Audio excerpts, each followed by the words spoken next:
Good evening, everyone. So we are glad already people are starting to make connections. The chat is open, so go ahead and have those private chats with each other as well. We do request, though, for this roundtable that you just put yourself on mute, but go ahead and chit chat away, exchange those information and contact information as well. But good evening, everyone. This is our ALAA roundtable, Herstory, Still We Rise. My name is Siobhan Ward, and I am the chairwoman for the ALAA Outreach Committee. I am a proud member of the class of 2009, and I am from the Boogie South Bronx. So welcome, welcome. We want to know where you all are from today. So if you could do one of two things for me, either go ahead in the chat, put your class year in the chat, drop it down, or where you're from today. Are you from Cali? Are you from Virginia? Where are you hitting us up from? From a beach in Cancun? I don't know. So go ahead and put that in the chat. Also, please go ahead and rename yourself like I've done. So you can just go ahead and hit the 3 dots in the upper right-hand corner of your screen and change it so it's added with your class year as well. During this time, we know that many of you are probably taxed with Zoom fatigue, but we would love to see your faces tonight. Already, people are connecting with each other. So if you're able, please have on your cameras this evening. If not, we understand and we respect your choice. Also, in an effort of continued inclusion tonight, you might see at the bottom of your screen a live caption. So that's just to ensure that this space is completely inclusive for whoever comes this evening as well, and they're able to be fully present. If you have any questions this evening for our moderator or for any of our panelists, go ahead and message me that privately, and we'll go ahead and hold on to those questions at the end of tonight's roundtable. I'm going to go ahead and before we begin tonight and actually give you all some background information on each of our panelists this evening. So sit back, get a nice drink, get a drink of your choice, some snacks, and have a wonderful time. And we're so glad. Cheers, Anisha. I saw that glass. Water. Water. That works too. But sit back and enjoy a great evening ahead. Thank you all. Staci Bostic, class of 1985. Staci M. Bostic, licensed clinical social worker, was born and raised in Jamaica, Queens, New York. Her career as a therapist began over 25 years ago in Brooklyn, New York. Later, Staci moved to Virginia, where she has worked with a variety of positions, providing therapy to children, adolescents, and adults. Currently, Staci is the owner and sole proprietor of Staci M. Bostic, LLC. She describes herself as a systems therapist who believes in working with the whole person. Staci is also married, juggling her work with being a full-time mother to 4 young adults, and has 1 dog and 1 cat. Cecilia T. Capers, Esquire, class of 1992, Cecilia is a former junior high school teacher who is currently an attorney in New York. Cecilia is a proud member of Alpha Kappa Alpha Sorority Incorporated and began her legal career in government and political campaigning. Currently, Cecilia is deputy counsel to the Democratic caucus of the Nassau County Legislature. Among her activities and accomplishments, she has blogged for the Huffington Post, provided improvisational comedy, and penned a novel. Her book, To Whom Much Is Given, a Novel, is available on Amazon. Tina Lee, class of 2006, and Master of Arts in Teaching, class of 2007. Tina Lee is a daughter of Korean immigrants, born and raised in New York City, and is a product of the New York City Board of Education. After HWS, she landed a teaching role at El Puente Academy for Peace and Justice, a small public high school located in Williamsburg, Brooklyn. It was the first school in the country dedicated to human rights and social justice and co-founded by members of the Young Lords Party back in 1993. After 9 years of teaching, she became an assistant principal for 2 years and is currently in her 3rd year as a principal. Stephanie Nieves, pronouns she, hers, class of 2015, is an artist from Spanish Harlem, New York, whose self-discovery and personal empowerment inspire her writing. She holds a BA in writing and rhetoric and is a full-time editor, versed in SEO writing, poetry, and narrative essay. You can follow her musings on F Girls Clubs and the Thought Catalog, or connect with her on Twitter and Instagram. Jess Ramtahal, class of 2020, currently working in the Cornell College of Agriculture and Life Sciences Student Services Office. Jess's source of motivation lies in her identity as a first-generation college graduate from the Bronx. Jess relies on her experience as a student to help Cornellians both navigate higher education and gain the skills to be self-advocates. On a day-to-day, Jess utilizes her BA in English and Africana Studies to examine and analyze the language we use to address and talk about BIPOC communities. And with her hometown in mind, Jess hopes to pursue a doctorate degree centered around New York City lingo. Ednesha Saulsbury, class of 2000. Ednesha Saulsbury, licensed clinical social worker, is a psychotherapist, podcast host, self-care advocate, and co-creator of Black Woman Be Whole, a platform that focuses on creating safe spaces that support the mental and emotional health of Black women through workshops and retreats. Her greatest goal is for Black women to feel seen, heard, validated, and supported in all areas of their life.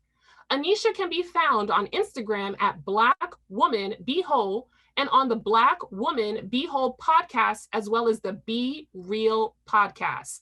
Please, you all, give a round of applause, whether you do it yourself or drop an emoji, to all of our amazing, amazing panelists for this evening. They are truly, I am in awe of each and every one of them. Please make sure you have notepads tonight, pens tonight, whether you use your sticky tabs on your computer virtually, but please, please, please take notes and think away and also grow from these experiences and stories tonight. So I'm going to turn it over to our moderator this evening, Ednesha Saulsbury, to go forward with tonight's roundtable. Hello, hello, hello. I am super excited to be here, and I just have to thank Siobhan and Ariel for asking me to do this. When they asked me, I think that the first thing that came to mind was just connection, the power of connection, and how connected that I've been to the colleges throughout my time. I'm sad to say that my 20th reunion was this year, which we missed, of course, because of Corona. So I can't wait to be back up there. But as I look out and I see all of these faces, these are people I know that I actually still hang out with. Hobart and William Smith is still such a huge piece of my life, and I couldn't be more grateful. But I'm excited because the stories of these women, it spans generation, but we are all connected by our time at HWS. So I kind of just want to really just jump right in and talk about that. So I think I'm going to start with Staci, if that's okay. Since Staci graduated in '85, she's been out the longest. So Staci, why don't you let everyone know what you studied, and knowing what you know now, would you have changed your major? First, I have to say hi, Karen. She's also in '85. So there are two of us here. We might be the oldest ones here. Anyway, I studied sociology. I loved it then, and no, I wouldn't change it because it kind of put me into my career path. I went ahead and got my master's in social work and became a therapist, and so much of what I learned at Hobart and William Smith is what kind of put me in my career.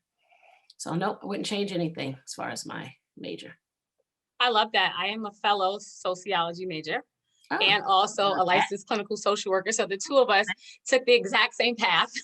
Some type of way it happened.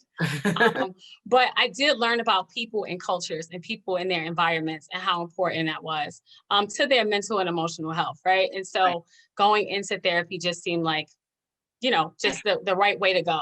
And so I definitely resonate with that story. And so we're going to go to you, Cecilia, with the same question.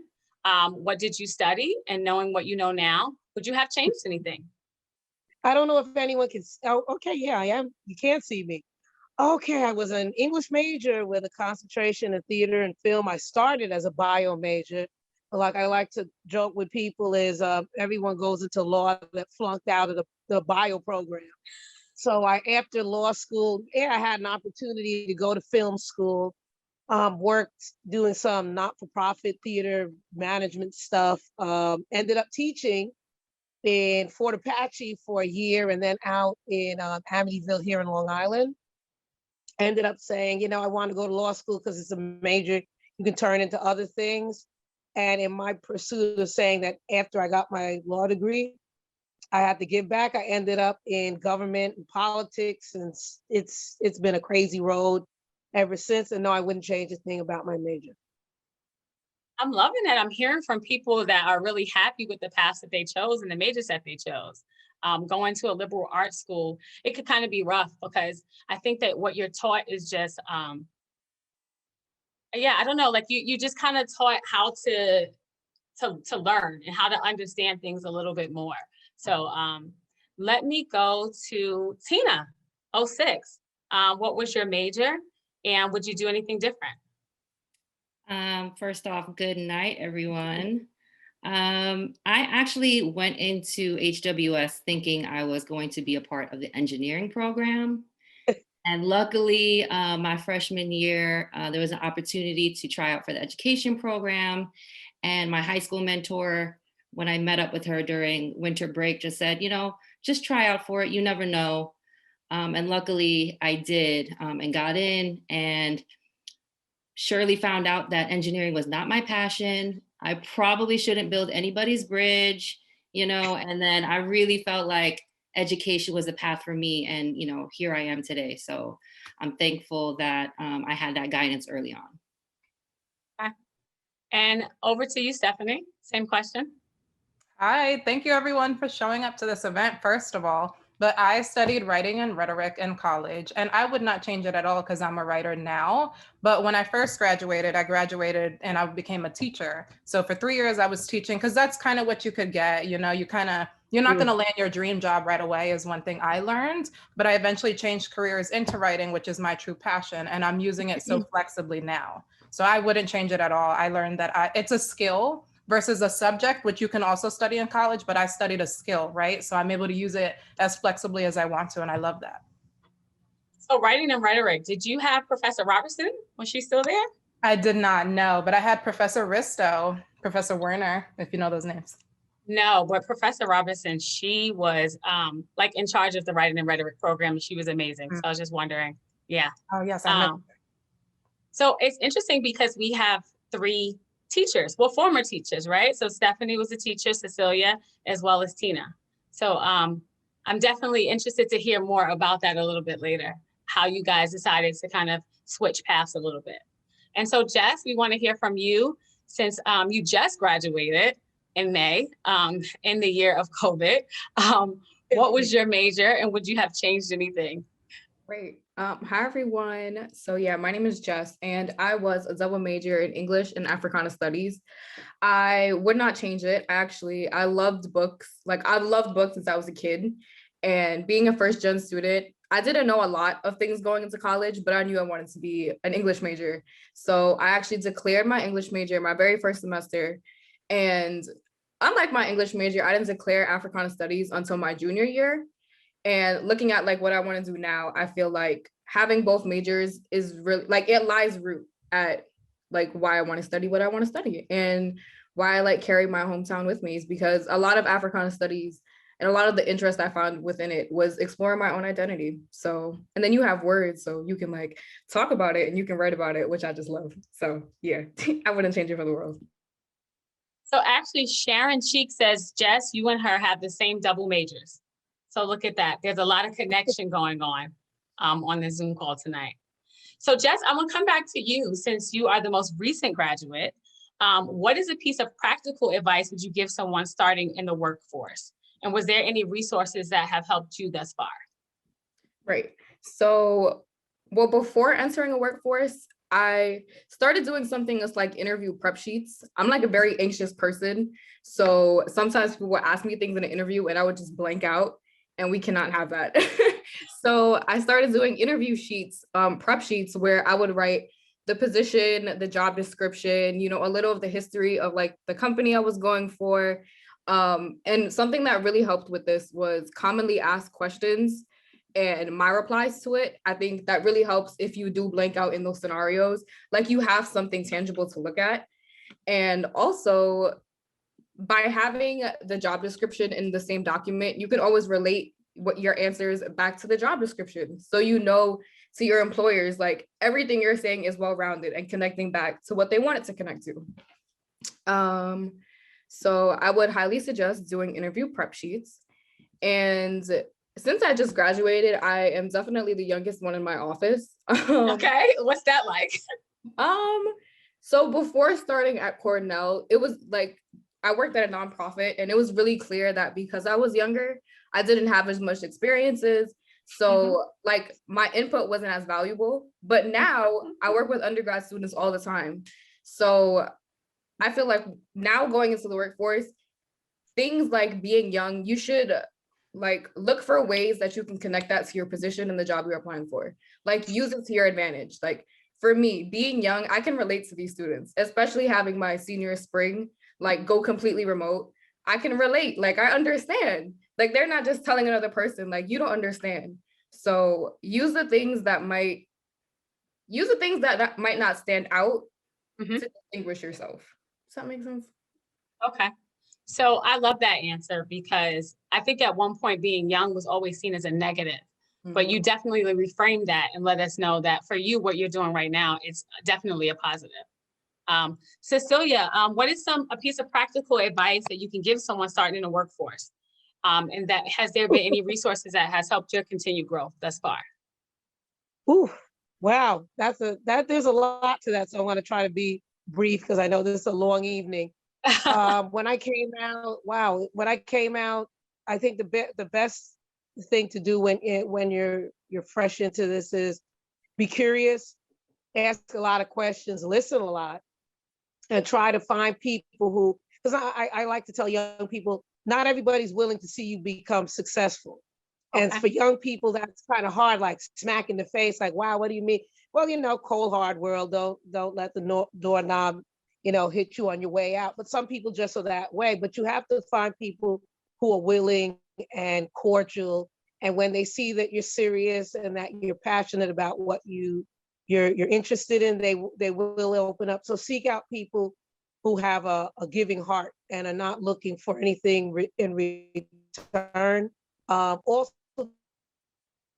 a lot of my jobs came about because I was unselfish and I was like, you know what? I'm gonna just volunteer my time. I had a job already when I fell into political work. I graduated from law school. I was working for an airline services company in Manhattan. That was a worldwide organization.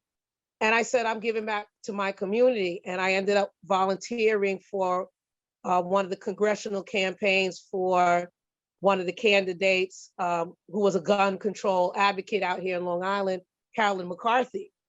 And I started doing position sheets. And the next thing you know, I'm her driver for like events where Charlie Rangel and Carolyn Kilpatrick and other folks are flying in from across the country to participate in, which led me to working on a campaign for the first Democrat county executive in, what was that, like 20, 30 years. And it all started for me volunteering, that I ended up becoming a paid staffer to a transitional team staffer to becoming an appointee in his government. And, I'm still in touch with him, and he's now a congressman down on Capitol Hill. And all I can say is give of yourself, be eager, listen a lot, and, be willing sometimes to do something for absolutely nothing, because somehow the universe, God rewards you for doing that. One thing I do hear from you is patience as well, right? So you were very patient. Yeah, and I think that is so important. I think that there is this thing about instant gratification that we all have, right? Like kind of just getting out and wanting to have that dream job when we really do have to work towards that. So I think that also something that I heard is the importance of having a mentor. I'll say personally, I didn't get a good substantial mentor till I was probably in my early 30s. And so I can tell you know, the difference in my trajectory because of it, right? Like kind of being out there feeling a little lost for a couple of years because I didn't have someone to help focus me a little bit. So what I do want to ask Tina is that how important is it for you to have a mentor? And did you have a mentor or leader to help you in your profession?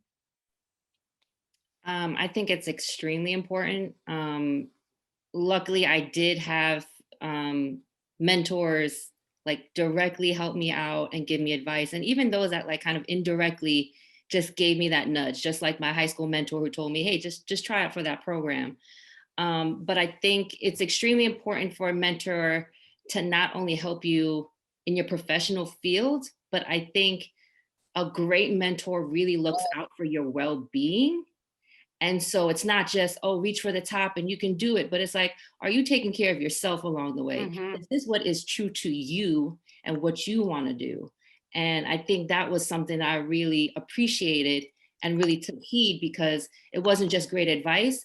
I trusted that advice because that person I knew genuinely looked out for me. And so, you know, I'm very lucky that I had multiple folks along the way that helped me get to where I am.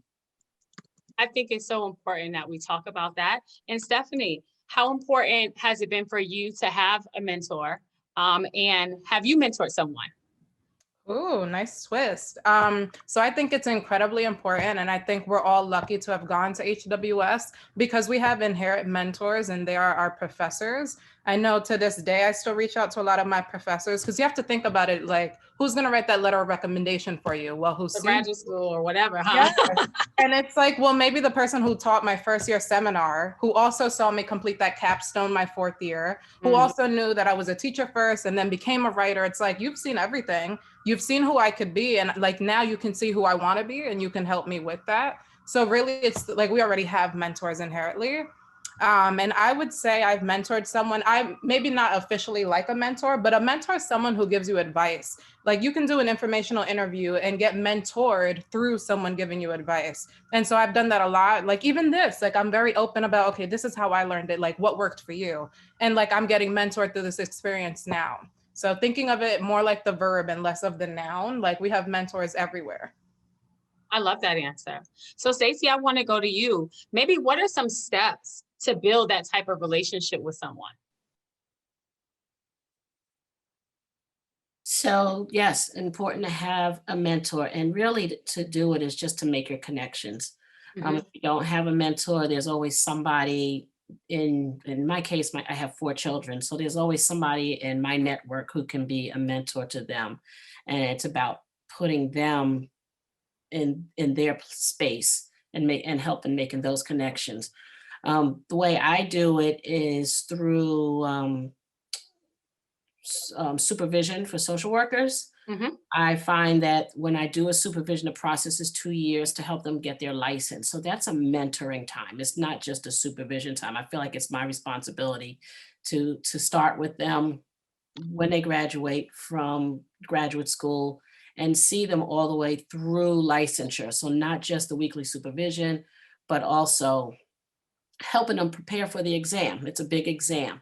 Once they get the exam, okay, what do you need to do with your license once you get it? So not cutting them off just because the supervision period is over, but kind of seeing them through their career and just kind of helping guide them, being available to ask questions. I have a young lady who I started with before she took her exam, and we still do weekly supervision, even though she's had her license like 2 years now, and we still meet, and I still mentor her. And it's just making those connections. It's just really about talking to people and opening yourself. By the way, I met that person on the street, literally on the street one day. We just happened to be in the same place at the same time. Our husbands are fraternity brothers. They started talking. We're just sitting there looking at each other. And I said, so what's your name? Who are you?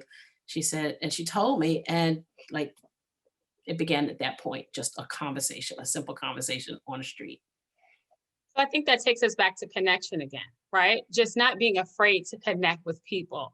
And the therapist in me would say, just not afraid to be vulnerable, to ask for help. Because I think that that's the biggest part of a mentor-mentee relationship, is that you have to go out there and ask for the help and don't be afraid of maybe some rejection possibly, right? Or just not knowing what to say. I think as people of color, sometimes we're not taught, how to make those connections, and maybe sometimes not taught how to network. So if someone can kind of come along and hold our hand a little bit, it's always a good thing. Which means we also have to reach out to people when we see a young person who we know is walking into that direction. We can take them by the hand, and it's okay. I love stay in that. touch with them. If I could just interject, one of the things that I learned was that sometimes you don't get just one person or two people that mentor. You get micro mentors, so you might have 20 different people who are contributing. It's all like a pot of stew, and everybody brings something and pours it into you. You sometimes also, as people of color, because we don't have those wide-ranging connections, either through our Greek letter organizations or our churches, or even in our community, we tend to not have people who necessarily have tentacles into the world we want to be in. But you take those micro mentors, and it might be that you only have 2 conversations with them in your whole career, and you never speak to them again. However, they added value because they pointed you in a direction where maybe you had to take initiative, or maybe you did other things, but it allowed you to get to that next step. And I see some folks shaking their head, but sometimes it's that micro path that works a lot better. No, I appreciate you saying that. I always think about the saying, it takes a village to raise a child. I think it takes a community to raise an adult. And so we have to find our community. I think that that's what all of this is really about. Where's your community of people, right? It doesn't have to be someone who is, doing the same thing as you to mentor you. There's so many different ways that someone can mentor you. So like Siobhan put in the chat, definitely, connect with people. You never know if your mentor is in this Zoom room right now, right? If you need a mentor, I would say right now, put it in the chat. If someone is available, someone is interested, they might take you up on it. So I think that that's going to be super important while we are here, guys. Connect. Like, yes, HWS is the thing that brought us together, but it's up to us to kind of keep that connection going. So please, if you need a mentor, I'm hoping I got some, okay, hey, Gary. Okay, I'm hoping there's some people out there to raise their hand and say that they're willing. So I think that goes along with this question. When you have a mentor, in some ways you kind of admire their success, right? And they kind of help push you forward.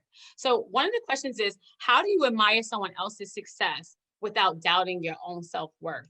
So I'm gonna come to you, Tina, and we'll start with you. What do you think about that question?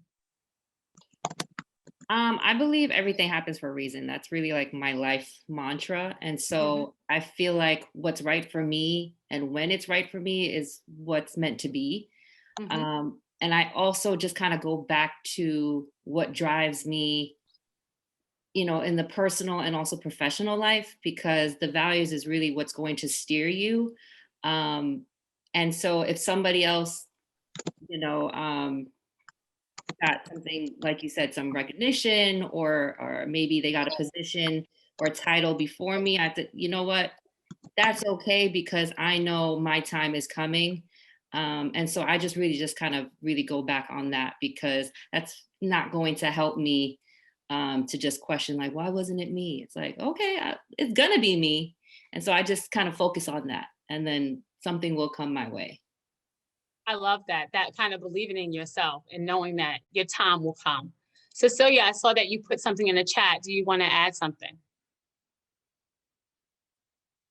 Cecilia, take yourself off mute.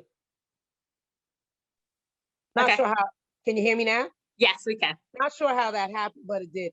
I was just saying in the chat that sometimes people who are so busy and they're doing well with their life, it's not that they're rejecting, and especially you have to tell a younger person that, it's that they're not rejecting you, it's that they're super, super busy because they got so many hands and so many different pies. And so, that kind of goes into, some of the self-care issues that have come up, over the past few years, is that sometimes busy people is just so busy that they're too busy to love themselves more. So it's not that always people are rejecting, it's just like sometimes you have to ask them, well, if you're busy, can you just carve out 10 minutes? And maybe that's sometimes the best way to approach them, because they don't have 30, but they might have 10. Or they might have an email exchange, but you can't really meet them for lunch as we used to do in the normal world, but try to get what you can. Okay. And I think that this question is so important because we do have a multi-generational panel.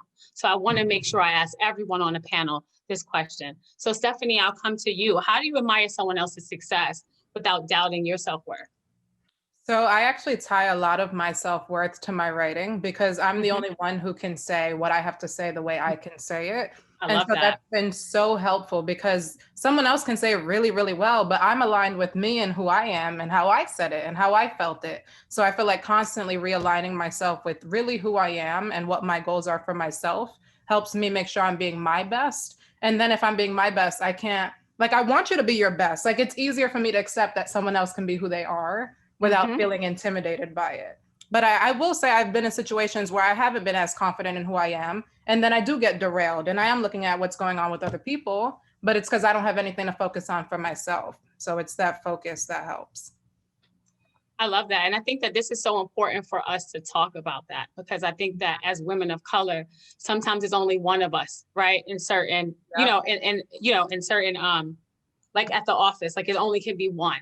And so that kind of gives that a bit of self-doubt, like, okay, will I be the one? So kind of really talking about what your story is and letting people know what ways in which they can deal with this, I think could be really important. So Jess, could you kind of speak on this a little bit? Yeah, so I think just like our lived experiences, we have to acknowledge that our paths to success will also not be the same. So while we can have similarities with the people that we admire, our paths to success, to the career we have, are very different. And also knowing that the amount of times that you're gonna fail or not know the answer is going to exceed the amount of times you're gonna succeed in something. But that's what makes succeeding like worth it. And then also I think thinking of your roots and thinking of those that came before you and the opportunities that they didn't have. So I think of being a first-gen college student, like my mom didn't have the opportunity to come to college, or me being the first of my families to be born in this country. There are a lot of things that I can do and that I have chances to do that a lot of my relatives didn't have the opportunities to do. So yeah. I think sometimes it speaks to not having a model, right? That can bring that self-doubt in at times. I'm also a first generation, graduate. And so I had no idea, right? Like what I would be, right? I was like a young girl living in Harlem, trying to make it all work. Shout out to Stephanie's from Spanish Harlem. And just trying to kind of figure it out. And I didn't really have the models that I needed, but I knew I had something. And I just had to continue to kind of work on myself. Staci, talk to us a little bit about that. So I think I'm a little different. I have parents and grandparents who went to college, my parents and grandparents who had master's degrees and own their own business. So I felt like I was constantly trying to measure up to them, especially my grandparents who were very, very successful. My grandfather was a PhD chemistry professor. Wow. My grandmother owned a private school in Brooklyn back in the mid 70s. So I always felt like, can I ever reach their success? But then through them, I learned that, I have to look at my own merit. I can always reach for higher. I can always look for people who are doing better, but I have to really kind of gauge myself. And always, even now, even though I've been practicing for 20 plus years, I still always want to do better. I always want to learn more. I always want to educate myself more. I always want to look at other people like Ednesha and see what she's doing, because why not, right? Why not? Why not strive for more or, look at the person next to you and be happy for them and still push myself at the same time. I just think that's really important. I love the notion of being a lifetime learner. I think that I am. Absolutely. I mean, for us both, Staci, we still have to take continuing education, classes. So we have to be lifetime learners. But I think if I didn't have to do that, I would still do that. There's still that love in me to learn.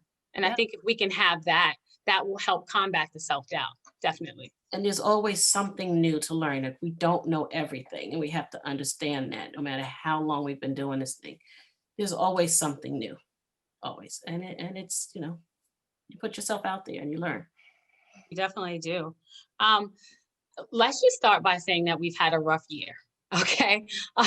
Living in the pandemic for the last year, there's been a lot of grieving the loss of people, of normalcy, of our freedom, just freedom to go outside whenever we want, to go to dinner, the small things. I want to know from you guys in 2021, what are the pressing issues that affect women in their continued progress, especially women of color? Cecilia, I think I'll start with you with that one. Okay, I know this is a loaded question. Let me be real clear, y'all. Yes, Okay, I know that yes. we could go on and on all night about this one question alone. But if you can kind of give me a little summary. And also, I think I'll add to that, what does women's history mean to you as a woman of color? Oh, I'll start off with part B of the question first. Okay. It's important to celebrate our contributions that sometimes have been ignored, not only through mainstream history, but sometimes within our own communities. Sometimes we have been the forgotten members of the civil rights movement. We've definitely sometimes become the forgotten members of, the suffragist movement, that because we got the vote last out of everybody. But it means a lot to remember that, to acknowledge it, to make sure that people celebrate our contribution, not only to our individual cultural groups, but also to the entire community of womanhood as a whole. And for me, I think some of the biggest issues confronting women, we know systemic racism is always going to be there. And considering that part of my day was listening to a hearing about police reform and conforming to what the governor's mandate was in his executive order last year, and hearing women that came to our legislative session and were extremely vocal and dynamic and diverse, allies as well as women of color, it's important to tackle that, because not only is it impacting us as individuals, as women who give, as the giver of life. A lot of those women came up there and talked about how the impact on the young people and the parents and the men in their lives. So that's one of the issues. The other, I would say, is creating wealth for ourselves and our communities, passing on generational wealth, but before we can pass it all, also having financial freedom. I think that's one of the biggest things, because I'll end with this. As I was driving with my mother last night to run an errand, we were going through an area, and then we ended up, if anyone's familiar with the Five Towns area, and then ending up in Inwood into Far Rockaway, which abuts Nassau County. And I was saying a lot of the problems, a lot of the pain that our people experience is based on not having financial opportunities. Sometimes we get the education and we don't even have the financial opportunities to empower ourselves. So as for women, considering that a lot of us have not even attained pay parity, and that there's a lot of inequity in terms of what we earn relative to the dollar, I think if we can tackle that, I think those are two things that will help to jettison us into better opportunities in society, and we can benefit the world a lot better. Thank you for that. I just think about when I was asked to do this, how could I say no to amplifying the voices of women of color, right? Because it's just not done enough. And for me, my mission to have women, especially Black women, feel seen and heard and validated is so important, that we talk about these pressing issues. So Tina, why don't you talk a little bit about what issues do you see affecting women right now? And also, what does Women's History Month mean to you as a woman of color?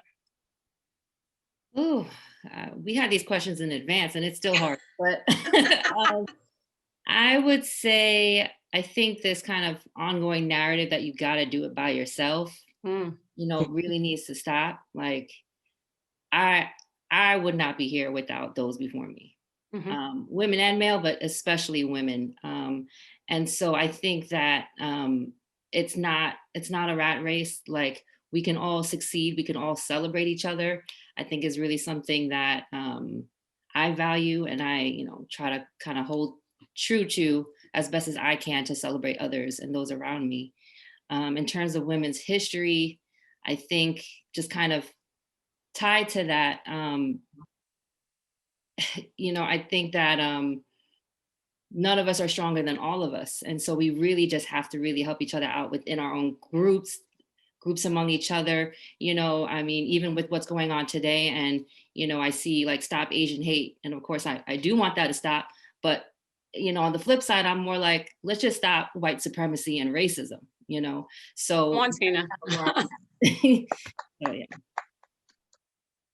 It's interesting because going to school up at Hobart and William Smith, we were like, 40 minutes away from Seneca Lake, right? And they talked about the women's suffrage movement, and they rarely talked about any women of color.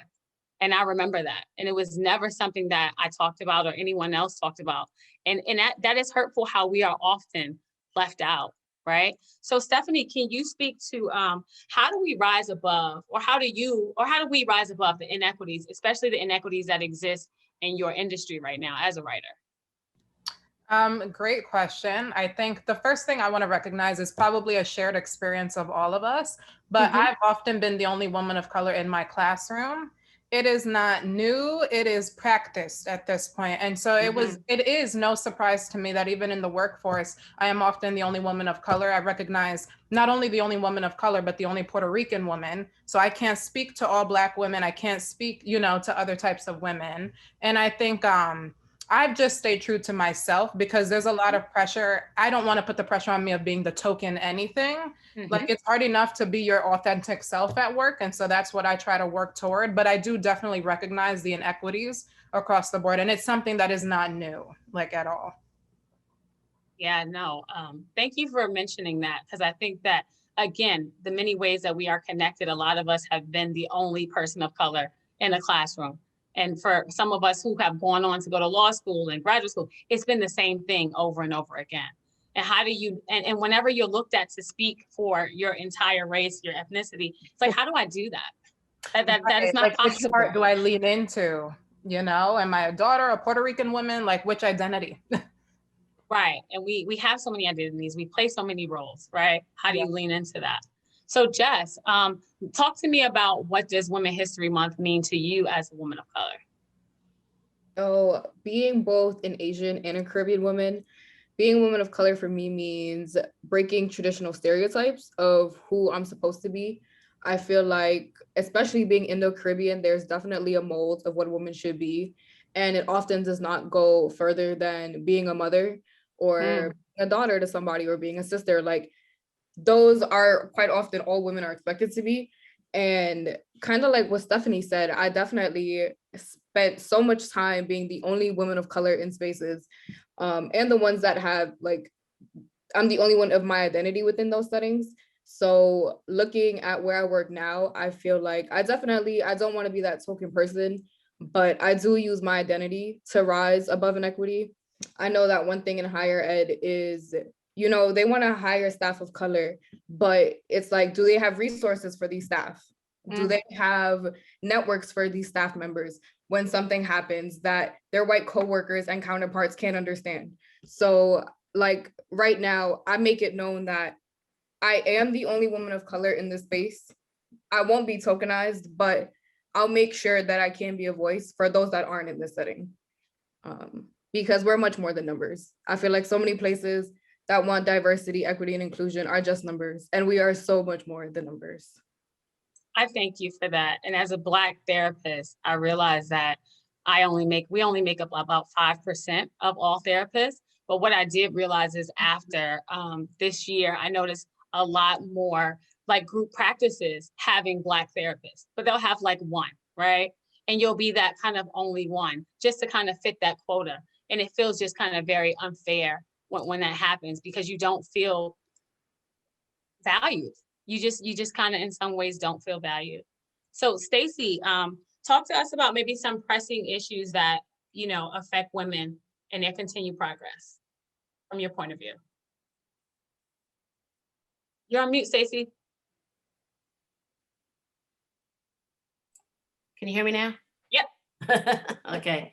I guess I kind of first want to go back to what we were just talking about. So sorry. How do you rise beyond the inequity that exists in your field and industry? And I really wanted to answer that because I just simply feel like owning your own business is the answer.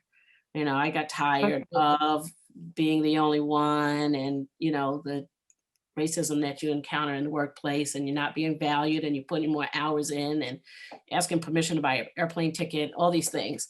As a mother, trying to balance being on somebody's clock versus being a parent.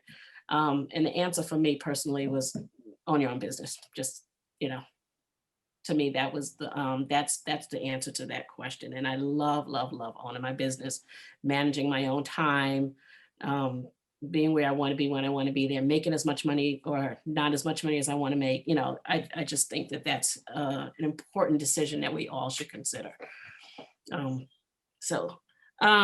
Pressing issues that affect women from continued progress. And it's that very same thing, feeling that we can't achieve, that we are held back by the workplace, feeling that we can't go out and start our own business. Yes, you can. And I tell my kids that all the time. You can start your own business, go get your LLC and get it started. But so many of us feel like we just can't. And you have to really examine, why do you feel that way? What is your own obstacle? What is standing in your way? What do you want to do? Be creative. And I just feel like that sometimes it's our own head that we feel like we're not able to do these things. And we just have to believe in ourselves that we can do it. And sometimes it means going out on a limb. When I quit my job one day because I got pissed off, I literally quit my job. And after being there 14 years, I said, you know what? You can't talk to me like that anymore. Younger Caucasian person, you know, trying to be my boss. You can't talk to me like that. You can talk to everybody else in this agency like that, but not me. Goodbye. But you have to be strong enough to do that. Yes, and know your worth, right? I think that's a huge part. Yeah, we're afraid to do that. We're afraid to go out on a limb like that. And we're afraid to take care of ourselves. And it starts with us to be able to do that. I love that, because it speaks to the freedom that entrepreneurship gives you. Absolutely. And I think that we're not taught that. We're very conditioned to work. Like, American society is all about work and more work and more work, right? As if it's okay for us to be on, you know, on emails, at dinner with people, and really not, you know, being present, because we're still working. Right. Yep. And for women, that can be very difficult if you are trying to manage, you know, having a family as well.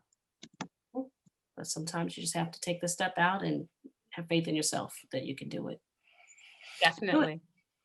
Did any of the other panelists want to add anything to this question? Can I just give a big shout out to the male allies in the room? Oh, yeah. Yes, this is a Women's History Month event, and I'm so happy to share my story. But it takes for y'all to listen, right? Because there's a privilege that men have, especially white men, the privilege that they have, and they're not going to know a woman of color is like my job wouldn't even know that I'm feeling this way unless they asked. And so thank you for creating this space where we can ask and people can listen. The people with privilege can listen. Yes. So I think that for me, I would love to go to this question, because I think that this is going to be really important. What is your proudest accomplishment to date? And listen, you guys can take time with this. I really want you to think about your life, and maybe someone who is listening could really take something away from this answer. I think is really important. So Stephanie, since you're still up, do you want to start us off? I can certainly start us off. I have a little story for y'all. So 3 years ago, I submitted some prose pieces to the Thought Catalog. It's basically an online magazine for new writers. I was so excited about these pieces. I worked so hard. I submitted them. They were all rejected. So fast forward to 3 years later, I went through a situation that I can just describe it as getting my heart broken by my friends, because that could happen. It's a real life situation. And I was in enough pain that I wrote about it. I was just like, you're going to have to write this out because you're feeling it every day. It's on your mind. Let's just write and let's just see what's up, just for my healing. And turns out I was able to write a piece that I was able to submit to the Thought Catalog, and it got published. And this is 3 years later after friends broke my heart. And I'm like, oh, is that what it took? Just God is doing his timing thing where you just got to let him do what he's doing for you. Let him set it up in whatever way is meant for you and step into it. And now I'm so proud of it because it's one of my favorite pieces, but it took for me to get my heart broke for that to come out, you know? And so I kind of am more accepting of these experiences now because I get to write about it.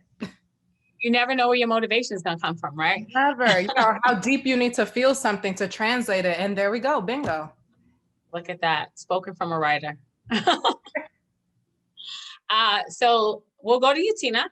What is your greatest accomplishment to date?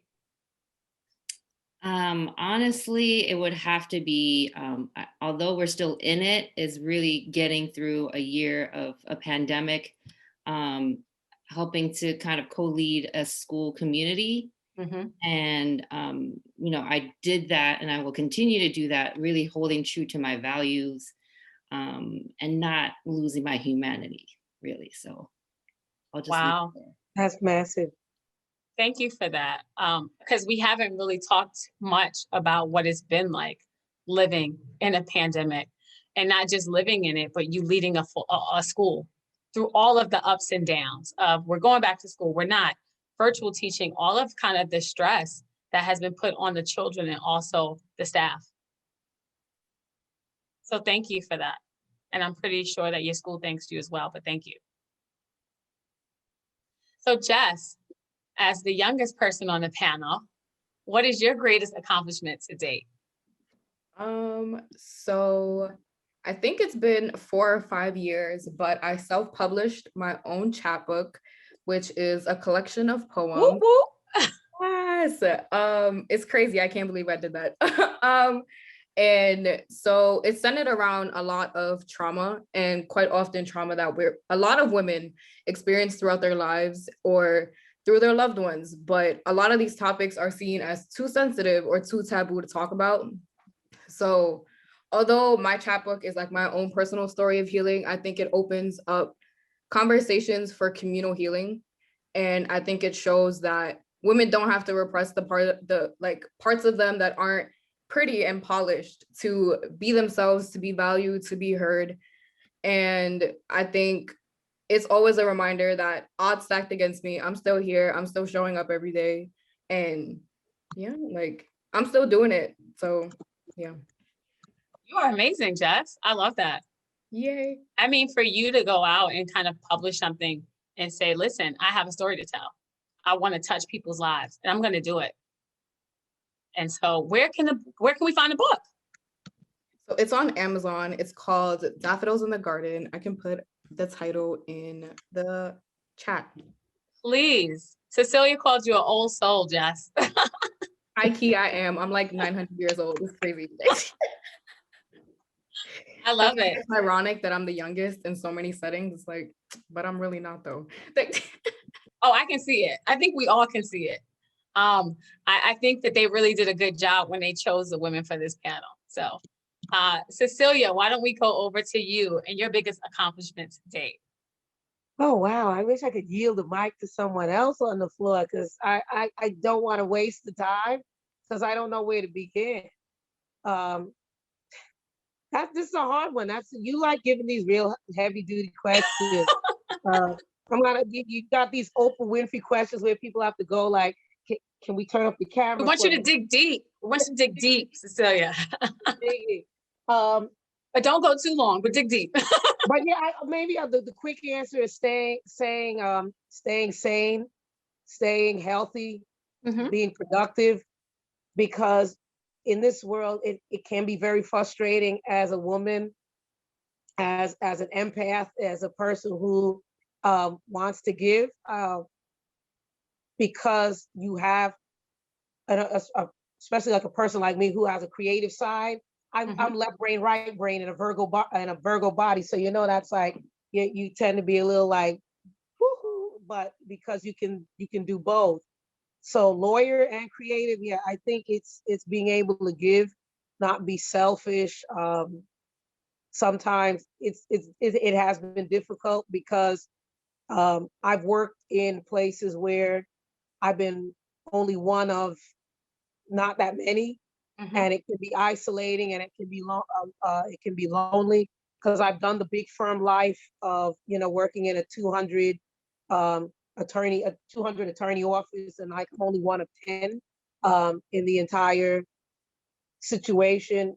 Politics can be extremely terrible, and it's ugly and everything like they say it can be. I've seen I've seen a lot of different things. I've seen people who I've worked alongside, you know, on TV getting let off in handcuffs because they've been indicted. It's tough. And I think it's keeping a sense of self. I think it's staying prayed up. It's having a good support network. Yeah, it can be trying, but also everything everyone else said ditto. My greatest accomplishment is just being here. Thank God. The end. Thank you, Cecilia. And can you please put your book in the chat so we can go out and get that and we can support you? Yeah, I don't want to let Thank you. that go by. Yeah, please. And Staci, what is your greatest accomplishment to date? So I think it's been raising my 4 children successfully in this environment. 4 strong, healthy young adults, ages 19 to 27. All of them are either employed or in school. And, you know, that's, and meanwhile, growing my own career and running my own business. In the past year, we all know a year ago, we were all launched into this situation. And I found myself home with 4 kids, a husband, dog, a cat, and trying to manage that. My kids kept their jobs. They stayed in school. You know, my husband kept his job. We ate dinner every night. We paid all of our bills, and I still ran my business. So to me, that's been success. And it's been a tough year, but we managed. I thank you for that, because I think that when we hear greatest accomplishments, sometimes we think this big grand thing that someone is going to stay. But I think that just being able to be present, to be authentic, to stay afloat, to love people, to care about people, you know, is an accomplishment. And maybe we need to start paying attention to those accomplishments more than, you know, the letters behind someone's name or whatever title that they have. Because there are a lot of other things that you can feel really great about yourself for. And I think that in this pandemic, us surviving, right, and some of us thriving during this pandemic is a huge accomplishment that we should recognize. All of us on this call should recognize that. So I think that that's really important. So I want to throw it out there because thanks to Love with Games, Hobart in the house, my big brother, asked, how can men be better allies? So I think that that's important from a panel of women, right? We do have allies in this room. We talk about equity, you know, we talk about what it means to be a woman of color. How can men be better allies for us? Cecilia, do you want to start off?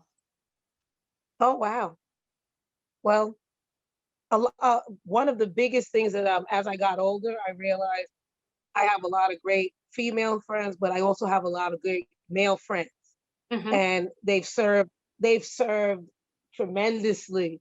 And there's a couple of guys on this call, at least that I more than a couple. There are a few guys that are men on this call that at different times, even when I was in the HWS experience, they had great words of wisdom and support.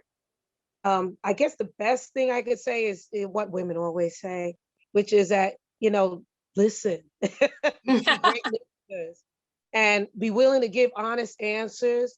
And to be honest with you, sometimes the male friends that I have, and these are not men that I'm romantic with, but these are just straight up, these are like your ride or die guys. Sometimes they just have given some of the best advice because they give it from the hip. Women sometimes want to sugarcoat things because they don't want to hurt feelings. Men will tell you it straight up. This is how I feel. Or even when it comes to work advice or personal advice, that they don't sugarcoat. And so just be listeners, give honest answers, you know, just that's what we need. That be that shoulder, that not necessarily to cry on, because sometimes we don't need the tears, but we need somebody who's gonna make us laugh and tell us the truth. Thank you for that, Cecilia. Stephanie, how can men be better allies, in your opinion? I think I touched on it a little bit earlier, but it is in the showing up because I mean, we could also just get together as women of color and talk about our experiences and we could still kiki, but we're not going to get anything done unless we have male allies and people of other genders helping us out and helping us recognize even what it means to be a woman, like the different kinds of women and who we need to uplift. We're talking trans women as well. And there are conversations around that we don't have the perspective, right? But we need to respect it and we need to know how. So I think all of us just in showing up and doing the work, a lot can get done. I think a lot is done in the showing up and then we can work through solutions from there. Well, thank you so much for being inclusive of trans women. So thank you for that. Yeah. So Jess, how can men be better allies? Old soul of the group. We're gonna hear from you now. Well, my answer now, I'm like, wow, I really sound like an old person. Know that all women are not the same. So the idea you might have for what a woman might look like or need to sound like, or what role she plays in life is not the same for every woman. And that will differ depending on her age, where she comes from, her family, like it will differ per everything. So just knowing that there are so many different types of women out there and so many lived experiences that are different because of that. So we might share one identity of we're all women, but that doesn't mean we have the same experiences. Yeah. So what I'm hearing is just treat us as individuals first and foremost. Yeah. Thank you for that. Tina, how can men be better allies? I think males can take a little bit more time to reflect. You know, you asked the panel before, like, how do you admire someone else's success without doubting your own self-worth? And I feel like a lot of the stereotypes, especially with women in leadership, is like, oh, she's bossy, she's emotional. It's like, okay, where is that coming from? Do you feel threatened? Do you feel a certain type of way? And I know that doesn't apply to everybody or all the time, but I think, you know, often women have that imposter syndrome. We, as women of color, always like, do we belong here? Should we be here? And that's really because of a lot of things that we hear and kind of experience. And so I think if we're all a little bit more reflective, that can really kind of help a little bit more. Thank you for that reflection. I love that. And Staci, how can men be better allies? I just say true friendship. Just be a friend to me. You know, when I need to talk, be there. When you need to talk, I'll be there. But I just think friendship is so important. I love that, right? Because friendship is huge for people to just take time to understand our lived experiences, right? Because all of us are different. And I think we had that, at least when I was on campus, we had that with the guys. You know, we knew they were our friends. We knew they had our back. We needed to walk home or whatever it was. We developed some really good friendships with Hobart men, and I appreciate that. Yes, definitely. We were all on that campus together, and we all figured it out together, right? Because if you look over the span of years in the different generations, some of us had 100 people of color in their class, some of us had 5, right? And so you needed a friend. And I think that's the one thing about Hobart and William Smith is more than anything, I needed a friend. I needed someone to help me get through that experience that was very foreign for me personally. You know, a Black girl coming from Harlem, coming from schools that were mainly Hispanic and Black, right? And just kind of being thrown into this world of predominantly white, where, you know, I heard a lot of things and I saw a lot of things, and I needed someone to sit with me and to reflect with me. And so, yeah, those friendships were huge. So actually, I think now, so someone said, when did HWS have 100 folks of color in their class? I had that, Cecilia. Wow. I probably had one of the largest classes of students of color. Now, we all didn't make it to the end. Let me be very clear. I think I was a therapist even back then. Before I knew it, I was trying to get people to stay and not transfer to other schools because we were a family. So yes. Wow. Yeah. So I know that we are done with our actual questions, and we decided beforehand that we would take 2 questions from the audience. So I'll have maybe Ariel come in and help. Have we chosen some questions? Or if you do have a question that you want to throw in the chat now, we're going to take, because we have about another 15 minutes. So we're willing to take maybe 1 or 2 questions if anyone has. For sure. There was a statement that I believe Rodney wrote, and I just wanted to read it because I thought it was really nice. He said, "Don't ever let rejection mute your passion or make you doubt your gifts." Wow. So I thought that was very powerful. And so I just wanted to make sure that was shared with everyone. And yes, anyone have any questions, please drop it in the chat and we'll ask away. Let's see. I think that's it. Going once, twice. Wow. 3 times. We covered everything. You covered everything. This, not really a question, but thank you, which is what I'm going to say right now. You ladies are amazing. Cecilia has a question. Cecilia has a question. Okay. From the panel. I love it. Because I actually wanted to, there's so many great people that I see out here that I haven't seen in a long time. Mm-hmm. And we're in a pandemic. And I feel like I have missed, because usually on Friday evenings when there have been some like get-togethers online, I'm usually using that time where I'm either running errands for other people or I'm doing some other things. So I never get to see folks online. So this to me is like an amazing present. But I wanted to ask the folks who are not on the panel, since we were on the panel, have been talking, how have they been getting by this year that's from a parallel universe? Like, what has kept them so that we're still seeing their faces and they want to get engaged? Like, what has sustained us as people to want to stay connected through all of this just almost apocalyptic kind of living that we've been going through?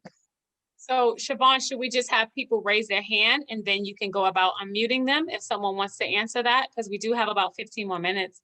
Absolutely. That sounds like a great idea. And we do want to be mindful of time, give everyone a break on the eyes and the lighting that we're all looking into, these ring lights and all the lighting of sorts. But if you I got 2 ring lights going. If you do have a comment, please go ahead and raise your hand and we'll go ahead and unmute you. So I see Sharon Cheeks, and I know you shared that you were the only woman a part of a police force back when you were on the force. So thank you for being here tonight too. Thank you, gang. I appreciate it. I went into the Connecticut State Police Academy in 2000 after being in insurance for about 6 years after college. Didn't plan on going into insurance. I didn't get the program that I wanted in Syracuse. So I had to go back home and reinvent myself at that point. And it was along the way that I realized that it wasn't my choice. The Lord pushed me that way, because I surely would not have chosen law enforcement, but that's where he wanted me. And that's where I ended up in 2000. So I did my 20-year stint and I ended up retiring May 1st of last year, right when COVID was starting. So I had been home retired and detoxing and decompressing at the same time. And also in the midst of that, I've had the joy of being a justice of the peace and performing weddings. So I've married 14 people last year in the middle of COVID. Not the conventional way of big weddings or what have you, but a lot of people had to give up that idea of the huge wedding and just said, you know what, nothing is promised. We saw that this year. Let's just do the damn thing. So I ended up marrying couples, pretty much just me. And so it's been interesting being retired right now. I also went to law school. So I put my taking the bar on hold for right now, because I did not want to take the online version of the bar. I thought it was BS. Right now I'm going to have to at this point, because I was given one opportunity to postpone it, but I'm going to have to do the bar in Connecticut in July, which happens to be an online version. So I've been saying I'm not married and no kids, so I've had my close family here. I've been on the Zoom meetings every Friday. I still have family and friends that I will reach out to, especially in the midst of COVID, sending texts and calling to keep connected. So it's been an interesting time for me, even though I'm retired and I'm not in the public, I'm still in the public. I've been asked to do a couple of things for other events, and they used to do a lot of speaking events and engagements as well. So I've been active still, although I like not having to do anything. I had to combat that. I gave myself time to, what I said, detox and decompress, left alone sometimes. And sometimes that's very good. Sometimes you got to reject productivity. Oh, Lord, yes. And I did it for an entire year. Thank you, Sharon. Siobhan, did you have any other questions? Yes, we have a great question from Staci in the chat, and this is for our panelists, and we'll end off here and turn it right over to Ariel. But yes, with this last question is, I am a book lover. What is a book recommendation from the panelists? So what book are you reading currently right now? Or is there a podcast that you're listening to as well? So I guess I have to at least throw out my podcast, right? Like, how could I not? And my podcast includes another HWS graduate, Kimberly Moore, who's on here. And our podcast is Black Woman Be Whole. So please check out our podcast if you're looking for one. What do you talk about on your podcast? So our tagline is real Black girl shit. And so we talk about the people, the label, and the life events that have impacted you throughout your life. We talk about your journey to healing, which is really important. We talk about how to communicate, right? Because I think that that's something a lot of us never had a voice when we were younger, right? Like a lot of us were told that kids should be seen and not heard. And so now in our adult lives, we don't know how to have a voice. So we talk about that. And we talk about the importance of sisterhood. Kim and I have been friends for over 20 years. And I'm very grateful. And the importance of having that sisterhood in my life has been a huge part of my success. So we talk about things like that. I'll definitely be tuning in. Sounds great. Yes. So who else had some books? I don't know about you guys. I've had a hard time reading during the pandemic, so I don't have a new book for you. But one that I have loved is called The Painted Ocean by Gabriel Packard. And it's the way it's written is as if the girl's talking to you. And so it almost comes off as like a long run on sentences, but it's 450 pages and I finished in 2 days. Wow. So Oh my that's how God. fast she's talking or how fast I'm flipping. I don't know, but I would say it's worth it. Like if you're just looking for something to really get lost in, that's the one. So Kim put a book up, How to Listen with Intention. Kim, if you could put that in the chat to share with the group.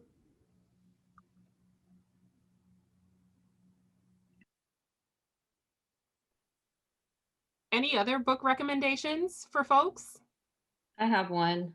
I have to go back to it because I'm actually going to hear the author speak tomorrow. So I was like, let me brush up.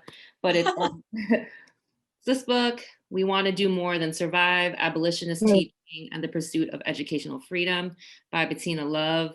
And especially if you're an educator, it's a really great book. And I think, you know, just kind of reading books like this really just help kind of ground me in the work and really kind of bring me back to my values and what drives me each day. So. Thank you for that, Tina. I'm constantly humbled at the wealth of information we have in this community. We are the definition of FUBU, y'all, for us, by us. You know, you're either recommending people out here or we are creating it ourselves. So I've gone through the chat and I'm copying and pasting links, getting people's information. We are going to send this out in a compiled document to you all, but this has been fabulous. I just feel like I could run a marathon, not really, but, you know, figuratively feel that way too, but this has been wonderful. And a round of applause to all of our panelists and our moderator. I mean, masterful. So thank you all so much for joining. And I'm going to turn it over to Ariel too at this time. Of course. Thank you, ladies, for this amazing and powerful event. Anisha, you did a fabulous job at moderating. I am gold. My first time moderating a panel. I'm normally on them. So thank you for asking me. You killed it. I appreciate it. I really do. And I just want to thank you, ladies, for sharing your stories, being authentic, being real, being honest. and just sharing great advice, great truths about yourself. I feel like, as Siobhan said, I feel so powerful right now. Like I'm motivated to start working on me because of you all. Thank you, everyone that has come out to listen to these wonderful ladies and hear all the work and beautiful things that they have created. I am so excited for more events like this because it is so necessary to hear from people that look like us and just women in general. So thank you all for coming out. There will be a survey that will be emailed to you all with all of the links, everything that you will need in a day or two that will come out. I also want to spotlight, we just had the question on books.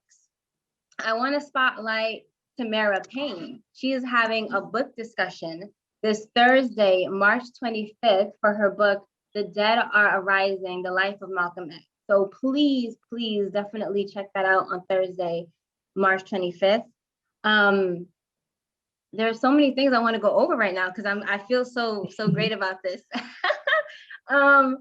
I do also want to get a quick picture, honestly, because this is such a powerful moment and it wouldn't be like me not to get one. So if all of the ladies could smile, and I'm going to get a quick photo. Hold on one moment. My computer wanted to almost restart. Hold on. Are you gonna count us down? Almost. Just I know your mouths are shaking. After being on Zoom for a year, I noticed one of my eyes is low. I'm like, Girl. I've been looking at myself for too long. I'm trying to keep the eye open. It's let me get the screenshot. Okay, ready? And let's smile. Yes. Oh, can I say one thing? If you are willing to be a mentor, please reach out to Chevy. We did talk about the importance of mentors. If you are willing, to mentor an older adult too, put your name in the chat, let people know. Older adults need mentors as well, not just students. For real. But thank you, ladies, so much. This was amazing. Thank you, guys. Thank you, ladies. That was wonderful. Appreciate that. This is a great job done by everybody. Fantastic. Really enjoyed it. Good job, ladies. Be quiet, Barry White. Stop hating, Lud. Oh my gosh. This is family when that happens. I love you all. Wow. Thank you so much. Great job, panelists. Great job, Ednesha, moderating. Y'all did an awesome job. Yeah, we appreciate it. Thank you. Very inspirational. Bye, guys. Rick with the virtual HWS background. Looking good over there. Hi, Tim. Rick Wallace, but you know what? Give Rick Wallace credit that he didn't use Cox Hall. He used Smith Hall, so that's very ally oriented. Wait, isn't that Cox? Don't give him that much credit. Come on. I know. Brian, I was like, I don't want to. I'm just messing with you, boy. Wow. This really feels like 1990 in the Scanlon Center right now. Oh, yeah. What's up? Brother. The black. So when we used to be in Scanlon, they called it Little Africa because they were like all the brown kids sat together in one area. Yeah. Mm-hmm. But what they didn't notice is that all the football players sat together, all the basketball players sat together. It was just that it was more noticeable that we sat together. Thank you. Right. Mm-hmm. The melanated section. They could have came over. I need that background, Rick, by the way. So I was just I don't have the background. So I like it, Rick Wallace. And he got his Emory on, so he's repping every place he spent his money. I know. I was like, what's Emory? But if you know Rick Wallace, you realize. Damn, but I was trying to read the shirt. Thanks for telling me. I was like, what kind of shirt Rick have on? I was about to ask him too. What does that say? Why you don't have your HWS shirt on, Rick? That's the real question. You see the bookstore prices? Rick is the international. I gotta wait till I get the hookup from Chevy. Right. Okay, Rick, I got you. Go straight to the clearance aisle. The last thing I want to say, actually, there was a comment from Skip that I want to read. And He said, we Hobart men appreciate all of you bold, strong, intelligent women and value our friendship and relationships with you all. So they got us, all right? They're in our corner.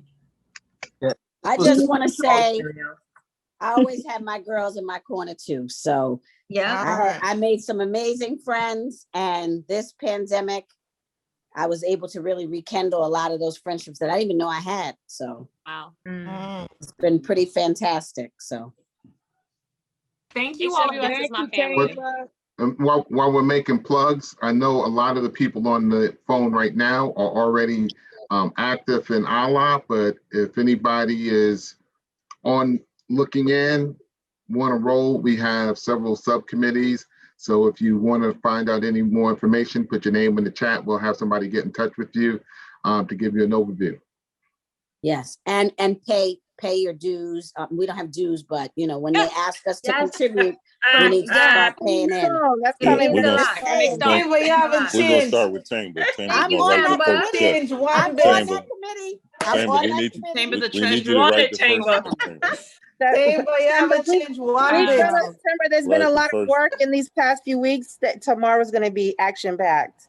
Yeah, listen. Oh, see, Kim's on here. You see, I'm bringing up our she is working it, working the phones.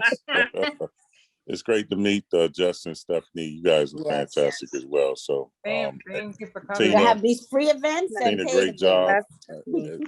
Hearing you talk about your work as an educator, this is fantastic. Love to have all of you guys as involved with the professor. Rick Wallace is pushing us forward. So we appreciate you. Shavonna, Ariel, great job again. All right, the old timer. I'm about to drop off. Appreciate y'all. Love you. Take care. Thanks, Brian. All right, Brian. On that note, everyone is dismissed. If the panelists and moderator could stay on for a brief moment, but everyone else go ahead and dismiss and be safe. Good night, everyone. Thank you, guys. Good night, everyone. Thank you. Good night. I'm going to make you host, and I really enjoyed this tonight. Debbie, Thank you you can all stay. very much. Thank you. It was great. Wow, this was something. We did it. Well, some people are trying to stay on for the after party. I gotta drop off. I put it this way, I feel old because I didn't realize I'm 29 years out of HWS. I'm trying to figure 20 years out. That doesn't feel like 30. 2 decades. I'm not going to say how many years out I am. I have kids older than the number of years y'all are out. When I saw your year, Stacy, I was like, oh my gosh, there's no way. Yeah. Those seats in Scanlon, we started those because when I was there, it was built. Oh, wow. Oh, gosh. We started that little seat in the corner. Yeah. So you knew Scanlon when it was just basically them just putting like laying the foundation. Yes. Oh, wow. Yeah, because we used to eat over at Gulick. Oh, so Gulick wasn't the computer lab. That. I'm trying to remember. That was our dining hall. Oh, that's wow. right. That was on the quad. It was on the quad. Hale. I think Hale was right next to it. Yeah. Oh my gosh, that was a cafeteria. That was a cafeteria. Yeah, that's Hale. Mm-hmm. But how did everyone fit in there? Right. Yeah, we did. I mean, it was small. It was William Smith back then was 800 women. And Hobart was 1,200 men, so we fit. Wow. Have we ever been more than like 2,400 students? Have we always stayed around 2,500? I feel so. I mean, I don't think it's ever been beyond that, ever. What is it now? Yeah. What it is now? I don't want to keep everyone, but Ariel and I just want to say a huge thank you from the bottom of our hearts that, you all did not count it as robbery on a Monday, the beginning of a week that's unknown, to grace us with your presence. And just thank you just for your love, your knowledge, your wisdom, and blessings to all of you all. Thank you so much. And thank you for bearing with me when I was trying to get people's names correct. Thank you for getting them correct. Yes. You did great. Thank you. I hold your tongue and everything. Shoot. And we don't look to this, Ariel and I, as the Alum Outreach Committee, we don't look at this as the only opportunity. We look at further opportunities that you all will be engaged and involved and doing things, being a part of ALAA. So thank you all so much. Get something to eat, kick up your feet, do you.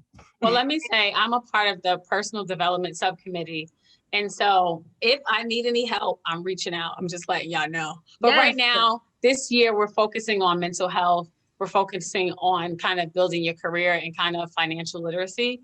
But I am asked to look for people to do these workshops. So yes, I will not hesitate to reach out. And I just have to put in one apology. I'm sorry I had to hop on late. Today was a crazy day. You would literally Zoom meeting either number 3 or 4 for me on a wild Monday, but thank you for, I didn't want to miss this at all.